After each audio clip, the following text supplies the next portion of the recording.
there's only ever so much, again, you can sort of cover in these sessions, but I'm just hoping, I guess, to introduce a few sort of interesting topics and sort of ideas for you to kind of mull over. And then I'm always keen for anyone to sort of reach out to me with any additional questions or anything I can, support further with. What we're going to be covering today, I'm going to start with some definitions essentially, and introducing some examples of how we can factor accessibility into projects, into products and services, basically.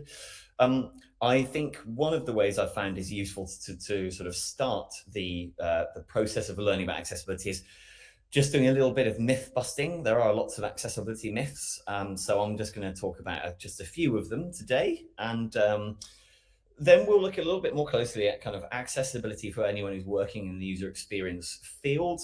And I hope we will have a decent amount of time for any questions today as well.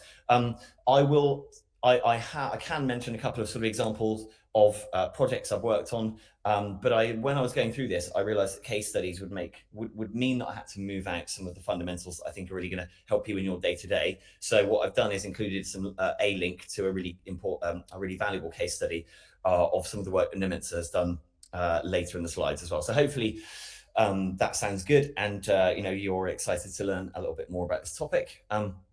If I start, then I'll just introduce a little bit about myself. So my name is Joel Strohmeyer. I'm a principal accessibility consultant at an agency called Nomensa. The agency has been working in the accessibility user experience or experience design field for about 20 years.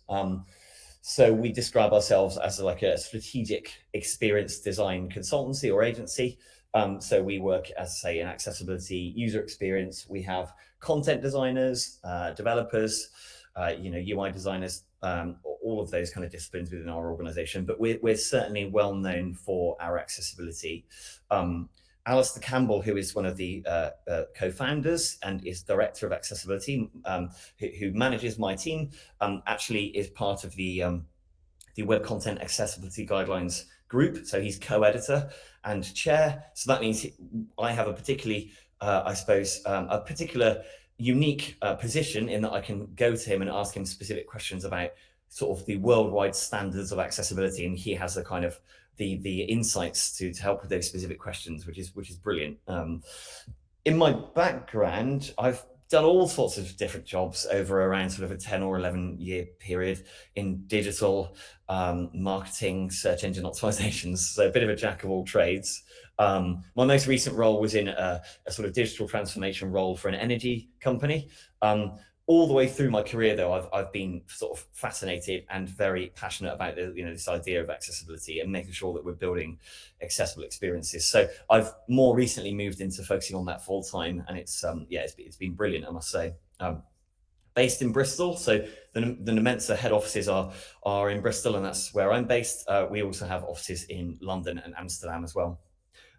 Please do follow me on Twitter if you wanted to sort of keep in contact or just see some of my random tweets about accessibility. Okay, so that's a little bit about me, but the important thing, of course, that we're here to learn about is accessibility. So I think it's really, really important before we move on to any of the later slides for me to give a definition. We often find, as you can imagine, with a word like accessibility, that everyone has their own kind of understanding of the definition of the word. So when I'm working with clients, it can be very valuable just to start off to make sure we're all kind of speaking a similar language. We've got the same understanding of the term. So one of the ways we describe it within my agency is that accessibility is about ensuring that someone is not blocked from completing a task or achieving a goal, and that's as a result of experiencing disability. It's not just about the website availability or downtime. It's much more than that. It's about, as I say, preventing barriers for people who might be interacting with your service with disability. I think ultimately, though, organizations should certainly be trying to go further than this. What we want to ensure is that essentially everyone can interact with your product or service and have an enjoyable experience, irrespective of their potential impairment, disability, their background, their identity. All of these types of factors are important. Looking at accessibility in the digital sphere a little bit closer, on screen, I've got a Venn diagram, everyone's favorite kind of diagram. And what we have is three overlapping circles, I should say.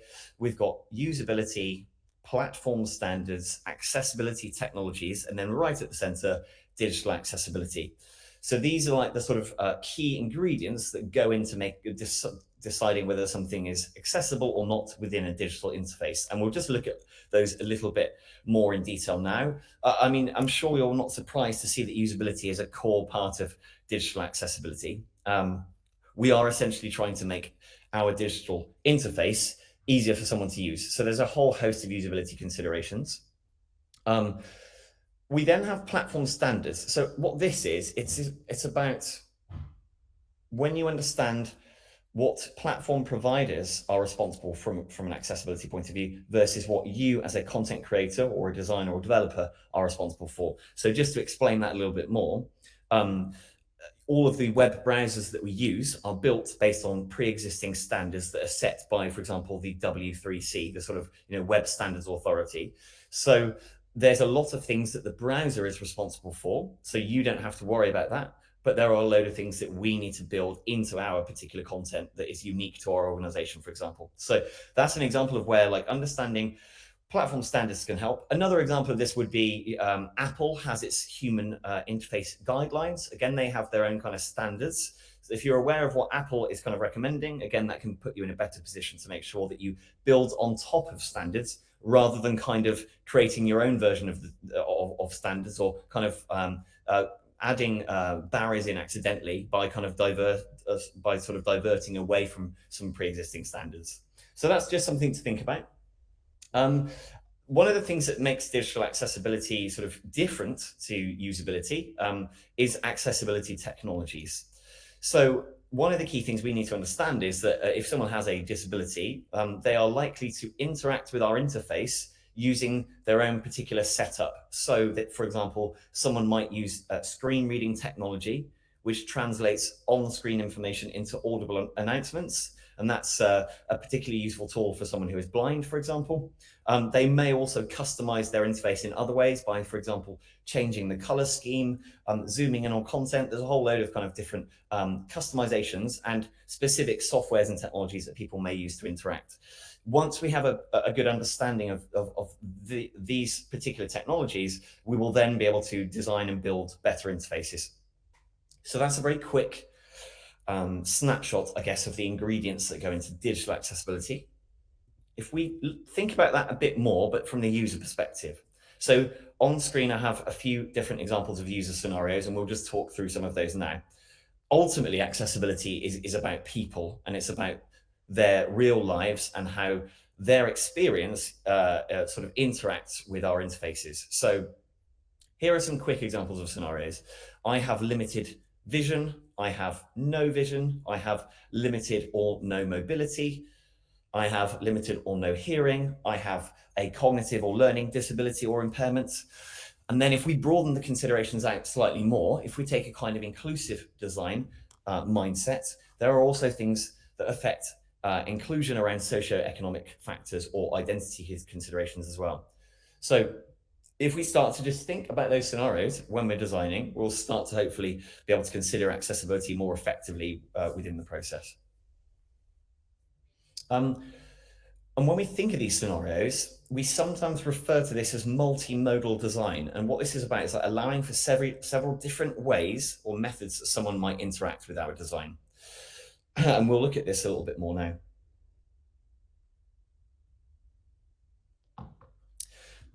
So what I've got on screen now is I've got two sort of examples of a sort of typical homepage, or an agency homepage, I should say, which is the Nomensa homepage.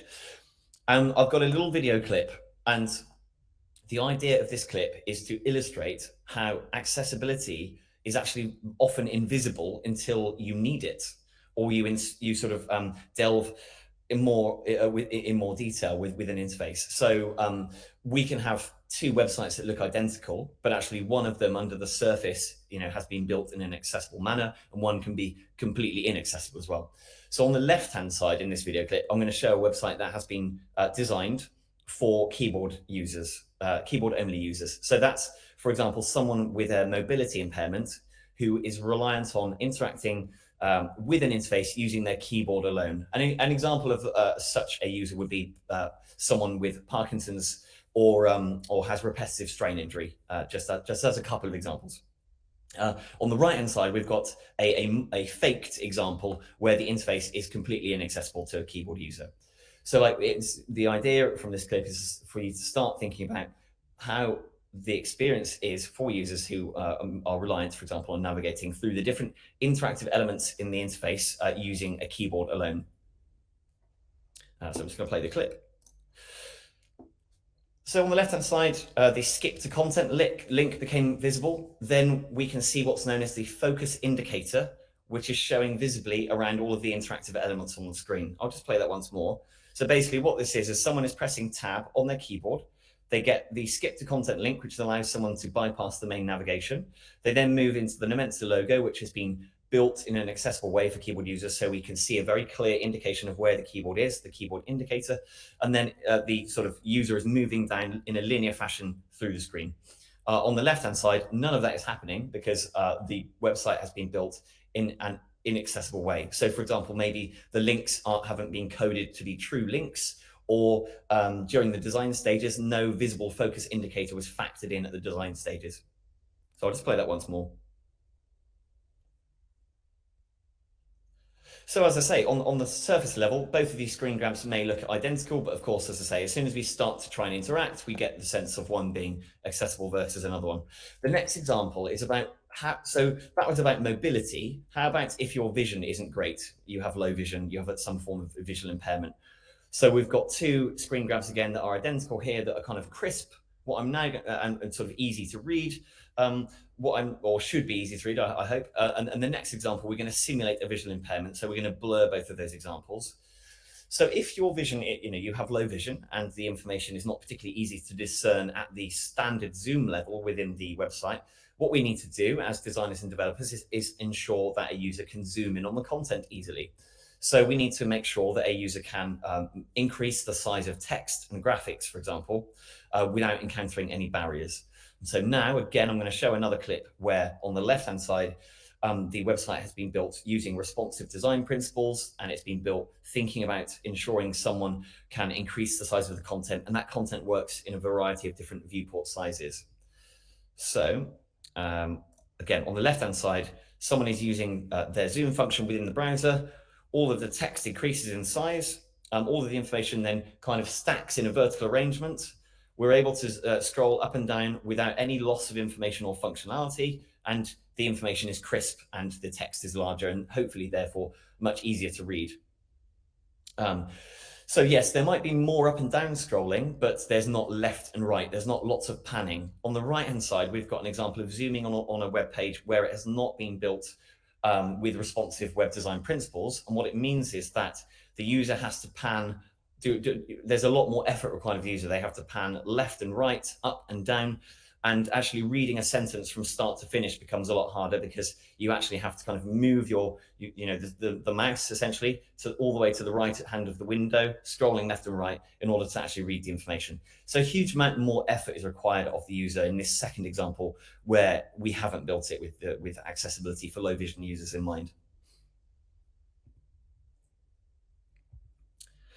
Now I'm going to show an example of a video recording of someone using a screen reader. So I mentioned at the outset, one of the fundamentals for accessibility is ensuring that someone can use assistive technology like screen readers to navigate through an interface as well. As mentioned, screen readers will be often used by people with low vision or who are blind. They can also be used by people from a cognitive perspective, because it can be easier for some people to listen to information being announced rather than having to read the text itself. But in this instance, we're running the voiceover screen reader on the Nomensa website, and let's just have a little listen in to the audible experience of moving through an interface. And again, starting to think about what might that mean for the way that we design and build stuff in our day-to-day. Visited, link. Nomensa, return to the home page. Main menu. Link, our work. Link, what we do. Link, careers. Link, blog. Visited, link. Contact us. Heading level 1, Nomensa. Strategic experience design. We are humanizing technology. Play video button. We deliver experience. So in that example, what we have is the screen reader announcing the different elements within the interface, but it also gives you a hint as to their role as well. I hope you heard that clearly there. We heard Nomensa and then we heard link. So we know that this element then should be, we should be able to interact with this item, that it's not just plain text. So it gives us clues about what is the way to navigate through the interface. We then heard more information about links. We heard play button. So even though the button on screen that I'm showing is actually the kind of play icon, there's no text there. The website has been structured in such a way that there is underlying text specifically for screen reader users, which gives us a clue as to the role of this button, or its functionality, I should say. We also heard, hopefully you noticed, we heard heading level 1 as well. This is absolutely fundamental. That we don't just include text within an interface, but it has the appropriate underlying semantics. So it has the role of heading 1, which means it's the main first heading on the page. Headings are absolutely fundamental, again, for screen reader users, because they allow users to navigate via headings, which allows them to skip past information that may not be relevant or interesting to them. If you are able to see a screen, your eye does a lot of this kind of scanning and sort of analysis, almost largely subconsciously. As a screen reader user, we need to build in ways for those users to navigate in an efficient manner as well. So heading levels is one of the key ways that we can do that. So again, hopefully that just brings to life a little bit more using a screen reader. And I would strongly recommend you have a little go yourself. You can download a screen reader on a Windows laptop called NVDA for free, or if you have a Mac, you will already have the screen reader I just demoed called VoiceOver, and yeah, it's a great exercise for you to factor in, if you can do that in your spare time or even as part of work. So those are some super quick but hopefully interesting examples of the barriers we can face within our web pages or our digital designs, and then what good looks like, I suppose, from an experiential perspective. Another way that you can actually start to factor these considerations into your day-to-day work is something called the POUR framework. So this is a way to kind of like almost have a simple checklist or reminders for how we can design for these different types of interaction. The first of this POUR framework is the P, which is, can it be perceived? So can our users perceive the information with at least one of their senses? So again, if we have an image in an interface, have we provided a text description for that image so that if someone cannot see the image, that they can hear it? They can make use of screen reading technology, for example. The next item is O, so that's, can it be operated? And this example, we actually touched upon in the demo. Can I, for example, navigate with a keyboard? So if I'm not able to, if I don't have fine motor control, so I struggle to use a mouse or a trackpad, has this interface been designed and developed in a way that means I can still navigate using a keyboard? Or similarly, can I use voice recognition software? So very often, if you tab through a web page using your keyboard and you find issues, it's very likely that those issues are also going to affect someone who's attempting to interact using voice recognition software as well. But essentially, thinking about, can this be operated, and are there multimodal ways to operate this interface? The next one is understandable. So the U is understandable, and that's things like, as I'm sure you can guess, language. How easy is it for me to understand any instructions? And how simple are my routes to move through an interface? What's the navigation like, essentially?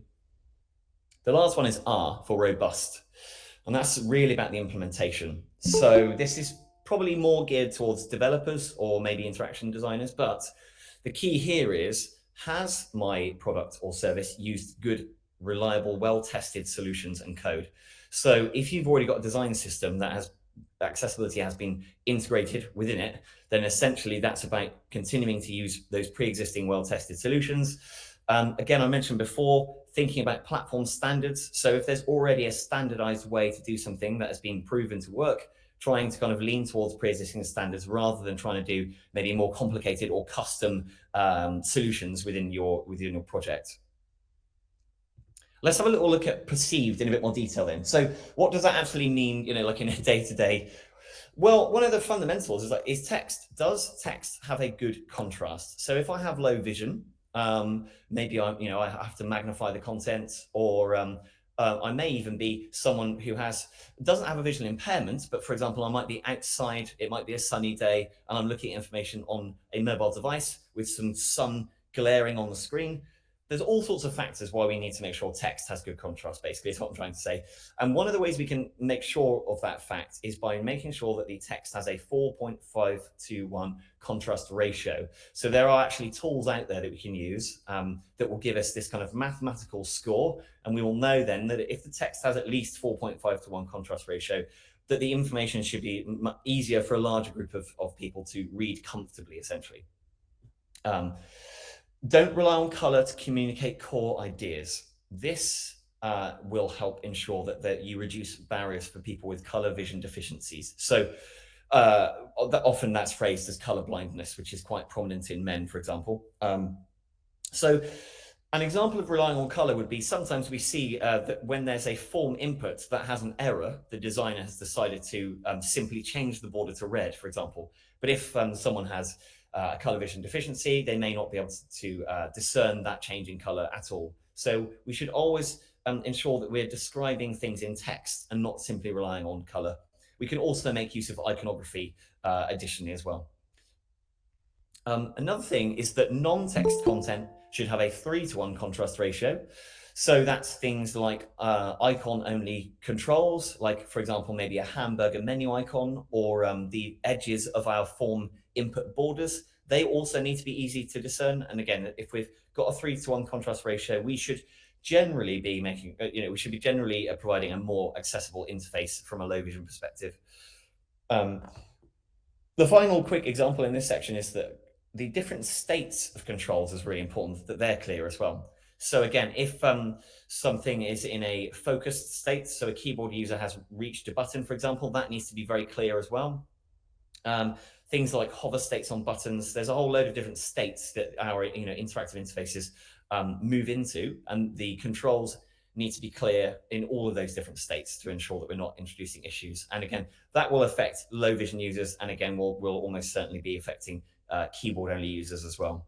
And the example I've got on screen, which is an example of where all of these factors have been rigorously integrated, is the gov.uk design system. I'm sure many of you will be familiar with the government design system. They have spent a lot of time factoring in all of these considerations about vision. So they've got really good focus styles on their form inputs, on their radio buttons and focus states, all of those sorts of things. So definitely worth having a look at the design system if you haven't seen it already. Then we've got operated. So that's the O of our POR framework. This is around a few examples in this section are not relying on motion gestures.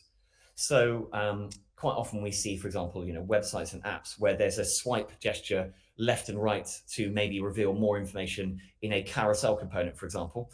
If someone has limited mobility, they are not going to be able to complete that swipe gesture, and we may then have accidentally introduced a barrier for those users. So what we need to do is make sure that we're always including button controls in designs if we introduce those types of gestures.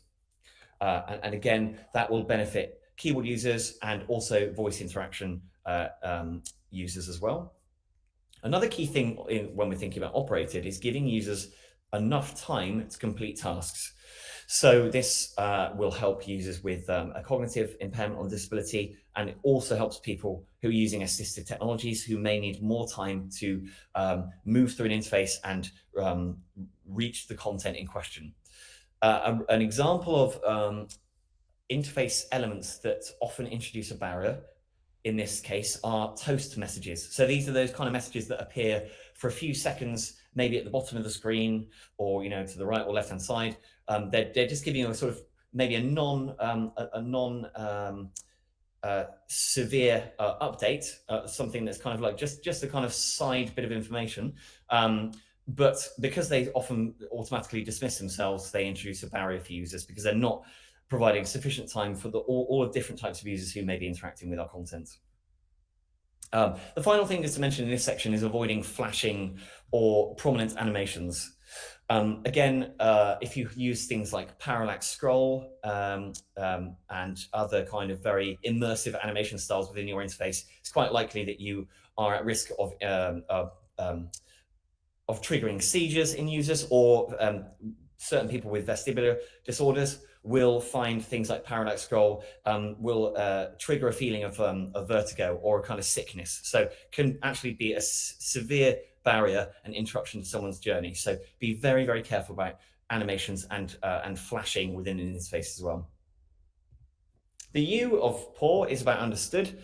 So some ways we can optimize for this is including clear, easy to understand labels and error messages. So forms are a kind of bedrock of accessibility. If we're writing clear messages and labels, this will help to reduce the number of barriers that the forms potentially introduce. I mean, that's essentially just great, good content design and service design as well. Using plain language, so avoiding things like jargon, initialisms, acronyms. If we are using complex language, and that's unavoidable, making sure that we explain the language when we first use any specific terminology. But yeah, plain language will help all your users for a variety of different reasons. Another thing is considering a consistent position of navigation throughout your journeys as well. So once someone has sort of built up strategies to navigate through your web pages, it can be, it can be very jarring for someone if suddenly the navigation moves in terms of its location or the way it's described. Particularly, again, if someone is navigating using assistive technology and they've found a way, for example, to use your main navigation that's at the top of the page and then suddenly move it, that's going to be particularly tricky for someone with assistive technology. But again, from a cognitive and learning perspective, consistency is key. And I'm sure, again, as a group of people working in the UX sphere, that's not going to be a particularly surprising recommendation from me for you. Robustness. So as I say, this is more aimed at developers. The key thing I would say here is be really wary of combining complex controls together. So if you're working in wireframing, for example, and you introduce something like a modal window, maybe an expand and collapse accordion or a tab, whatever it may be, those things require a lot more care. They require more time in terms of development. And crucially, the more complex your interface, the more likely it is that you've introduced an accessibility barrier within your sort of design and development. So be very wary of sort of using complex controls and in particular combining them together as well. So that's the PAW framework. I really hope that's given you some sort of little snippets of ideas to just factor in some of your day-to-day. What I'm going to do now, I'm going to have a little look at some myths. I'm wary of time as well. I think I've got 50 minutes, so I may need to speed up slightly. So bear with me if you notice that my pace increases slightly here. The first of our myths, then, the one we see quite often is developer knowledge. So I hear all the time, well, developers or designers will handle that stuff, won't they? This has cropped up in countless projects I've worked on, and I think part of the reason might be that in the physical world, for example, in architectural civic design. Things like regulations for accessibility are potentially better integrated and on our taught more frequently. So an architect will probably know about regulations for things like wheelchair ramps and so on and so forth. In the development world, there isn't really a particularly good formal education on accessibility. So if you studied computer science or development course online, whatever it may be, there's no guarantee at all that accessibility will feature in any of that whatsoever. So it's not something that you can just assume is being done in the background. So the answer is no, developers and designers don't get taught this stuff by default.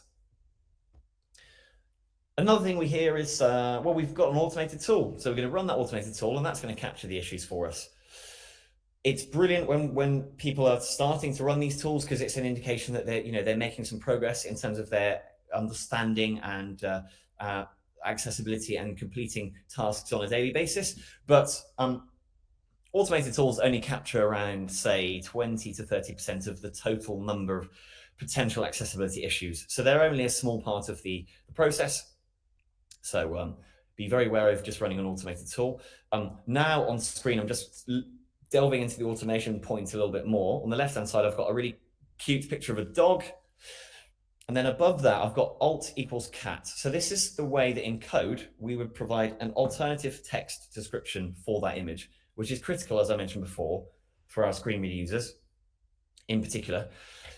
An automated tool would see the alt attribute and the value of cat and say, tick, there is access, there is a description. It would not be able to analyze whether the information that's been provided is appropriate. So in this case, it's not a cat, it is a dog.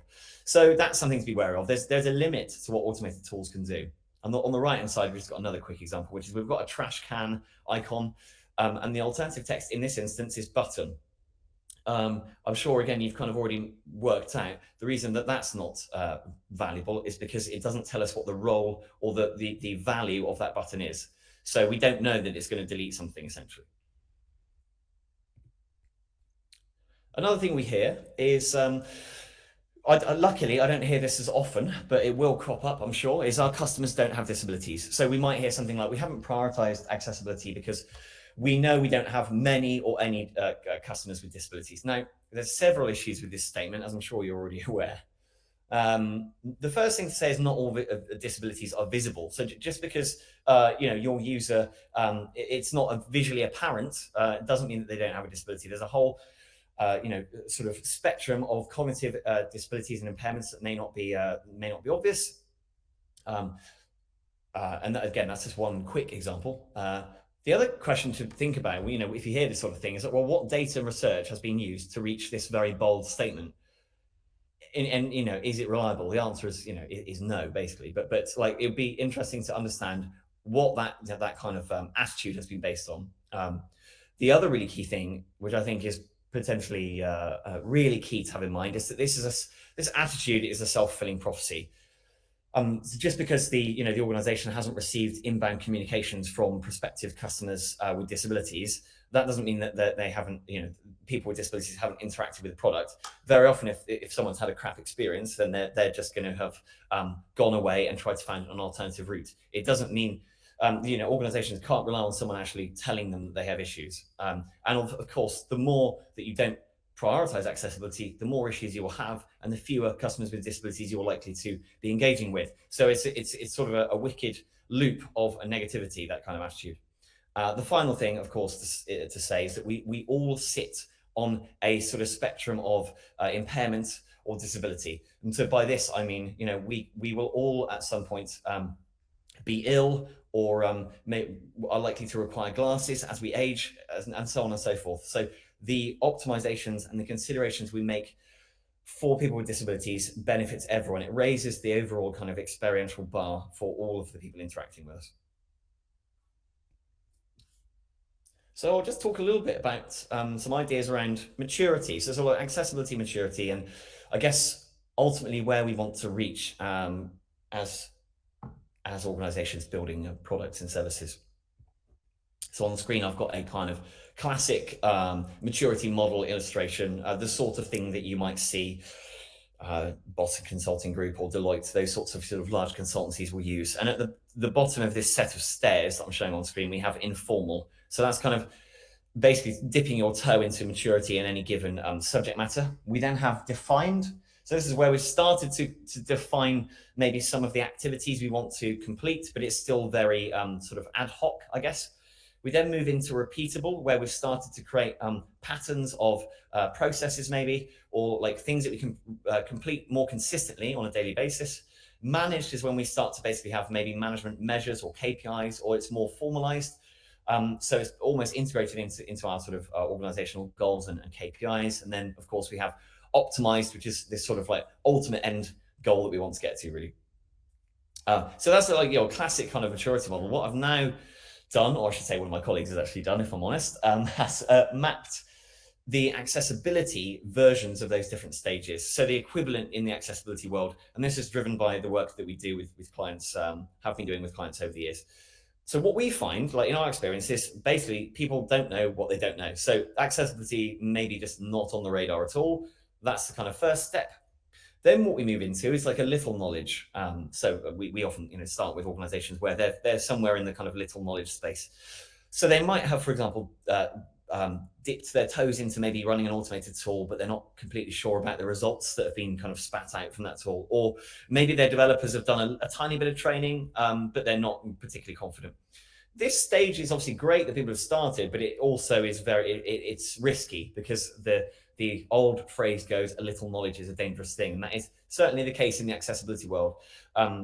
quite often I find developers will actually introduce accessibility issues in the process of trying to fix it when they're in the little knowledge stage. So we'll kind of do our best to support developers to understand those factors a bit more. Or, as I say, very often organizations will have an overinflated confidence in their reliance on automation as well. Started but overwhelmed is the next one. So this is where, for example, maybe an organization has run an audit across some of the key pages of their website or app, and they've got a whole load of results, but they're overwhelmed with the amount of information that they've got in front of them. What we want to get to is the integrated step where people are less overwhelmed and accessibility has been effectively integrated into various systems and processes within the organization.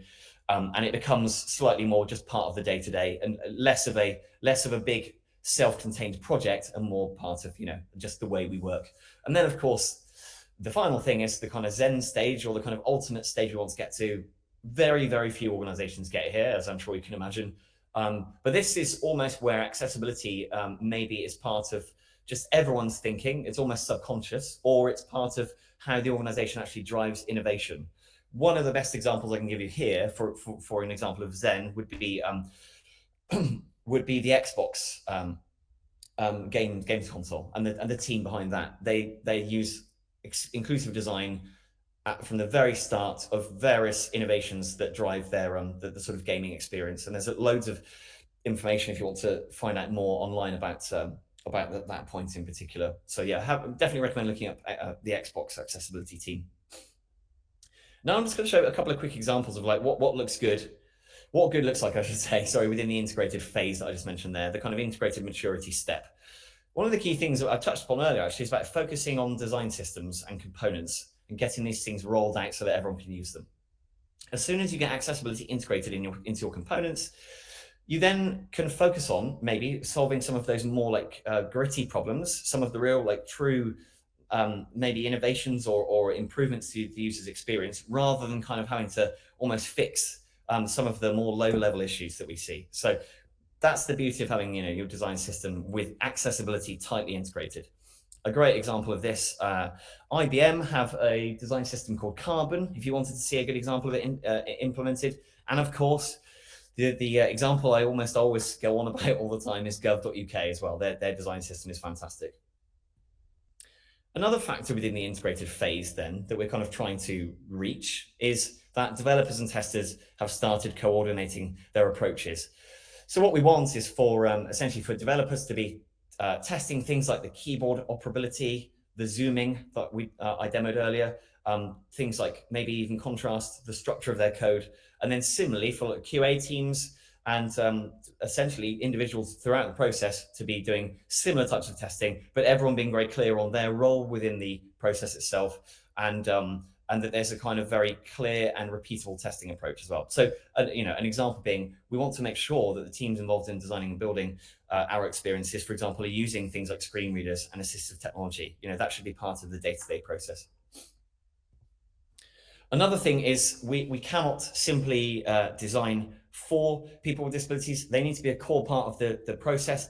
So one of the ways we do this by ensuring that we're including people with disabilities as part of our usability testing in particular. We want to ideally co-design with the individuals with disabilities, but at least we want to be doing usability testing and you can't really replicate the richness of insights and the type of insights that you get from user research through any other means. So it's absolutely fundamental. And again, I imagine I'm sort of, I'm saying, I'm preaching to a choir here in terms of the different disciplines that will have joined today's session. But it's really, really key to also factor people with disabilities into this in particular. And we'll look a little bit about user research in a bit more detail now. So conducting research, well, as I said, it's absolutely fundamental to be including people with disabilities in the process. One thing to mention, in government services, for example, it's actually required to reach the government service standards. So if you are working with any government organizations, then this is something to be wary of, that it's absolutely a part of the requirements for services, that as part of the kind of alpha and beta phases, as they're phrased within government, you need to have proven that you've included people with disabilities as part of that kind of research and scoping phases. One of the things to just be wary of is if there are lots of accessibility issues in your interface and you go into your research without those having been fixed, you will get lower quality insights. The value of the research will be undermined somewhat. So I would also recommend trying as much as possible, whether that be within your team or engaging, an external agency, however you want to approach it, to run a kind of testing across the interface or maybe a more formal audit to make sure that you can remove some of those, at least some of the kind of medium and high impact barriers before going into the research. Because otherwise you won't be hearing the kind of insights from the user. You'll be essentially kind of completing accidental quality assurance testing within the session, which is obviously not what it's not the value of the session. That's not what it's there for. When should you test then? Okay, so we essentially want to be doing sort of testing with people with disabilities with a similar rhythm for regular usability testing. So again, if you're working in the public sector, there's a lot of very well predefined guidance on how to approach usability testing as part of your project. Certainly really important when you're building new features or content. So I mentioned before, if you've got a pre-existing design system that you're lucky enough to be able to work with, then assuming that's been tested for accessibility, you can then obviously continue to reuse those components and there's less risk of them having accessibility barriers. Whenever you're building something brand new, you will want to ensure that you're testing that with people with disabilities and across a range of different assistive technologies, like screen reading technology with voice recognition software and so on, those sorts of things. So as I mentioned, you want to make sure your product or service has baseline accessibility first. Otherwise, you're not going to get the value that you want out of your research. So you want to make sure things like alternative text is present for images, that your text content has sufficient color contrast. Ideally, you want to be running through with a screen reader if you can as well, and making sure that there are no major barriers there. And then again, moving through the interface using your keyboard as well. Who to involve? Well, the principle essentially is include people with disabilities as early as possible in the process. The government puts the proportion of people with sort of various access needs at about 1 in 5 in the UK. So I think ideally a project should reflect that in its research. So 1 in 5 of your participants having a disability would be a sort of a fairly good starting point, let's say, or a kind of a rule to have in the back of your mind. The other thing to think about as well, if we go back to the demos that I introduced earlier, we have different interactions, multimodal interactions. Those will affect the different types of user research or usability testing you can do. So some things can be tested earlier than others. So to provide an example of this, it might be possible, for example, for you to get a sense of people's understanding of the content on a piece of paper or in a Word document, for example. You have no requirement to build anything complicated in Figma or in an interactive prototype. So you could, for example, maybe get feedback from deaf users in that instance, or people with certain cognitive impairments, depending on what they are, because it's essentially about the understanding of the written information. Obviously, work with your sort of, if you have a user research agency, you can work with them to confirm those things. If you want to do user research around people who are interacting with your interface who are blind, for example, then you may need to factor in that you actually have a working, accessible, interactive prototype built in HTML, for example, because there are quite a lot of tools that won't be accessible, tools on platforms like Figma, so you won't be able to use them in the user research. So just think about what types of things can we test at what point in a project, or what fidelity, I suppose you could phrase it as.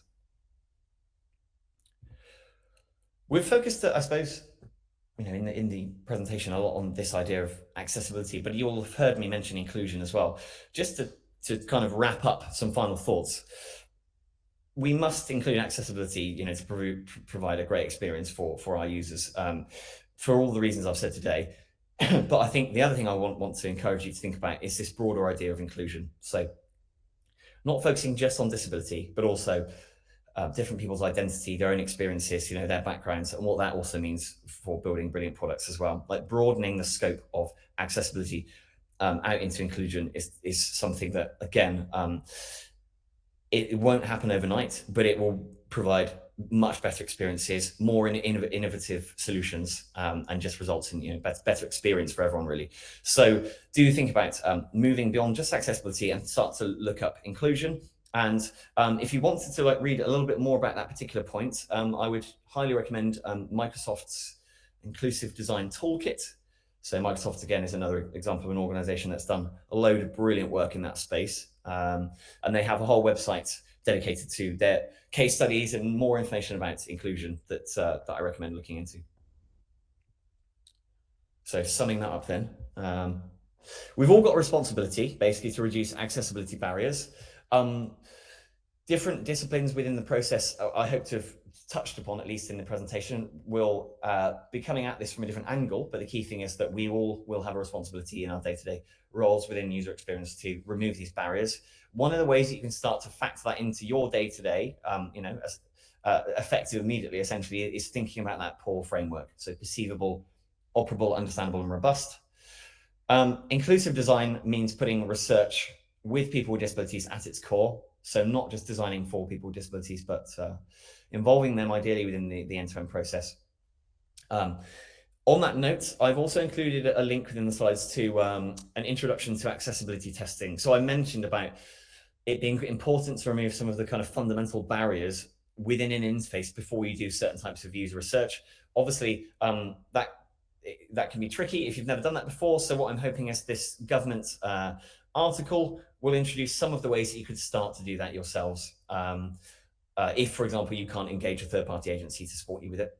And the other thing is, I did mention that I wanted to cover some case studies, but ended up realizing I couldn't really cover that within the time today, and also cover some of the more kind of practical recommendations for you. So what I have done is included a case study of some work that our team did with the NHS, where we looked at a little bit more in detail of whose roles and responsibilities within an effective accessibility process, which I'm hoping will be useful for you to have a look at and refer to.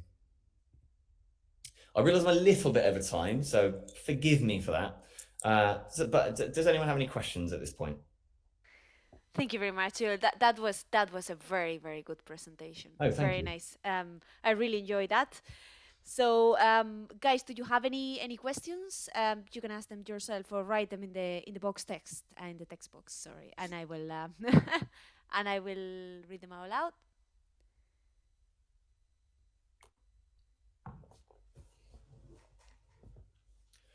Where do I find those resources? Yeah. There is. I'll share them after today's presentation. Yeah, yeah, no worries. I'll post them to the group. I'll send to all the members, the group members, the links and the presentation that Joel will share with me afterwards. So that's going to be available for all of you. Great. No questions as you answered most of my resources. Okay. That's lovely. Thank you for the feedback. That's nice. Yep, very nice. And I just have a question there. So, is there any case study in particular, or any situation in particular where you found that you had to implement this accessibility in like, let's say, virtual realities or augmented realities? That's a very good question. I haven't done, no. The closest we got to it, so I worked on, I guess I'm not sure I can say the client's name, but we worked on a sort of scientific, for a scientific client. And one of the things that we had in there, they had lots of academic articles basically, within which there were 3D models. And so you could almost like spin a cube and sort of inspect the different sides of it. So that was the 3D side of things. And essentially in that instance, because it's such a specific type of content, it was tricky for us to kind of come up with an accessible alternative. Generally, though, I mean, a step to reducing accessibility, a barrier to that type of interaction is things like audio description. So we're seeing actually in the media some good progress being made around things like captions or audio descriptions. In particular, ITV, I think it is, has introduced. I think they have a whole channel now that is dedicated to accessible multimedia. So I think you can watch lots of their programs online with captions and audio description and those sorts of things. So they're probably making some really big progress in that sense. I think it's probably going to be similar in the VR world. So there will be a rich, a really well thought through description of the environment. I imagine there will be like textual transcript options that are considered. Probably there's going to be things like haptic feedback in there as well, and a combination of these things. I can only assume, but it's hard to say.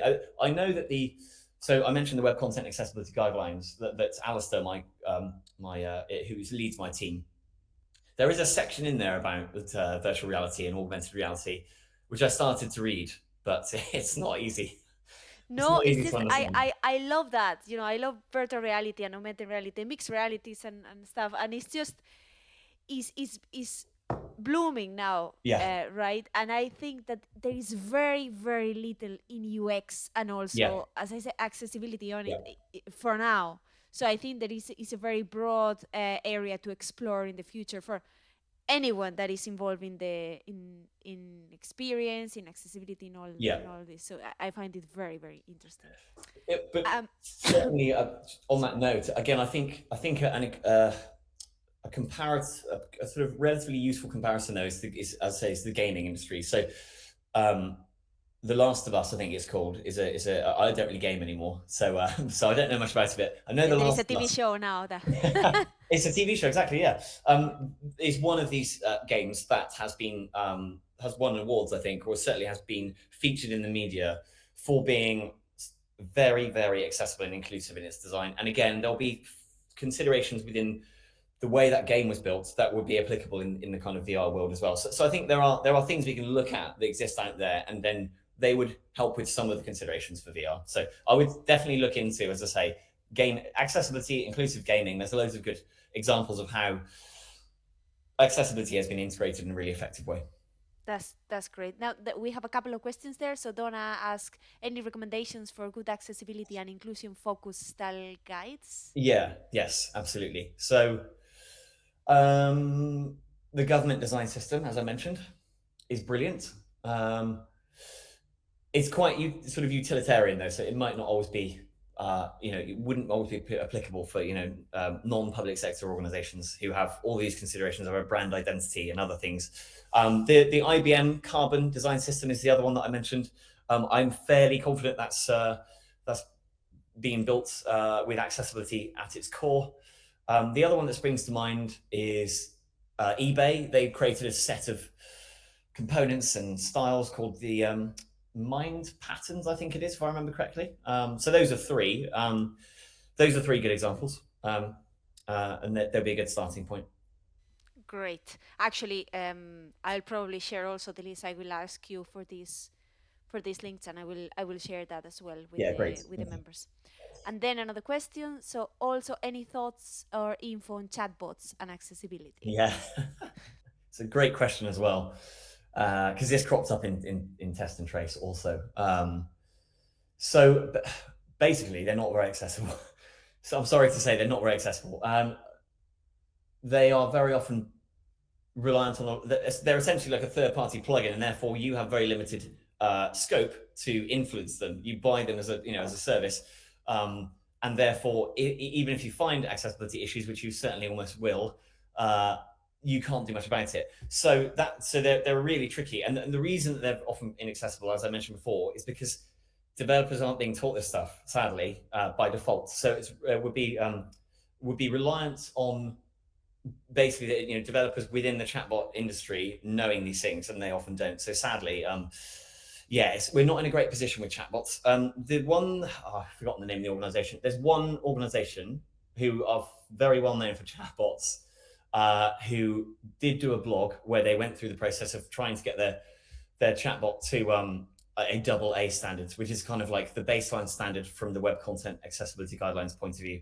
I wonder if I can quickly see if I can Google it now. I might have to follow up, I think, unless anyone can name any chatbot providers quickly. I'm just having a quick look here. No, it's not come up. That's a shame. But yeah, I'll have a look into that and I'll let you know. Intercom. There we go. I'm pretty sure it's Intercom. Oh yeah, there is one organization basically. If you Google chatbot and accessibility, I think it's Intercom. Yeah, it is. Yeah. So that if you were to use one, Intercom's probably the one to use, but I would always kind of question how much value they're offering anyway. You know, again, from a content design perspective, they're often used to plug gaps, which good service design and content design may solve. But I realize that's a whole complicated area. But if you have to use one, then probably Intercom's the one. But yeah, thank you for that question. It's a great question. And then we have another one, Miyu. I don't know if I'm pronouncing this correctly, sorry. Thank you for a very informative presentation. It really helps a lot. I'm always worried how to recruit people with disability to join a user testing without being somewhat offensive or rude. Yeah. May I ask, how do you recruit people with disability for user testing or early phases? Yeah. I joined in the middle, so she joined late, so Okay. Well, thank you for the question. I guess there's two angles. I think there's almost two bits of that question.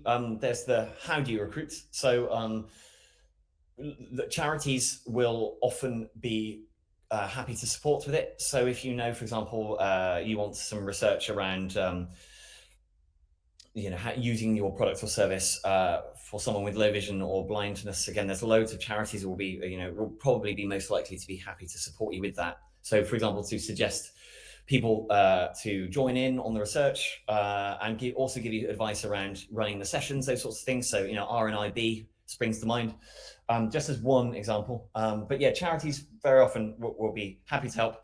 I suppose, especially if your organization isn't a kind of competitor to what they're trying to do, that is something to factor in.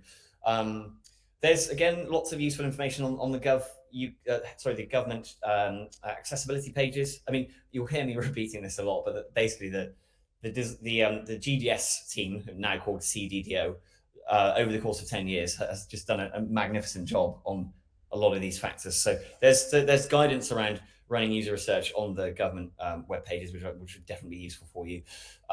In terms of some of the practicalities, there's even a section on the government web pages around terminology to be careful of, which I think is kind of the second part of what you were asking there. So just certain words to maybe avoid using and some tips around that. One of the key things is basically asking the individual what their preference is, basically. So how they want to be referred to, how their disability is phrased, those sorts of things. It's absolutely fine to ask up front what the individual's preference is, because it will differ. We are all individuals, so certain people will like to be identified in certain ways, and other people maybe will have a different kind of perception of it or attitude. So it basically asking questions is absolutely fine. But yeah, so I would say certainly charities would be a good place to start.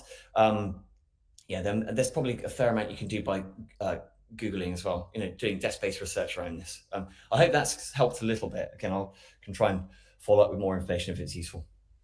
yeah. And on that question, actually, I had to do a project for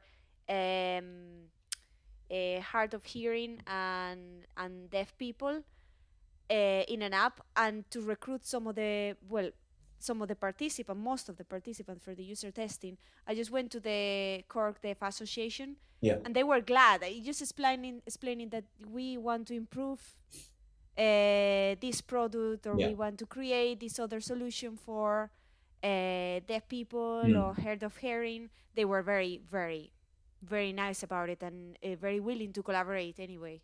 Yeah, that's because I guess if you're able to prove that you're trying to improve lives and reduce barriers, then that's a nice collaboration, basically. I suppose I should mention there are like paid services as well. There's organizations who you may be aware of already that will help you with user research, but obviously there's a cost consideration there. And if you make it clear in your brief that this is specifically for user research with people with disabilities, and they have enough lead time, because that's one of the key things, it requires more planning, then you can also pay for those types of services as well.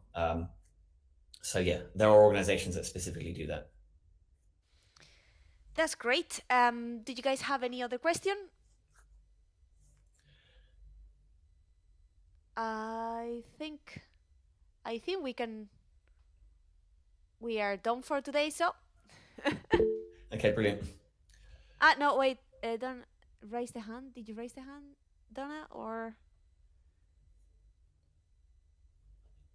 no? No, sorry. No worries. Perfect. Okay, thank you everybody, and thank you very much, Joel, Thanks, for the everyone. session today. And have a great weekend, guys. Yeah, you too. Thanks, everyone. Thank you. Bye bye.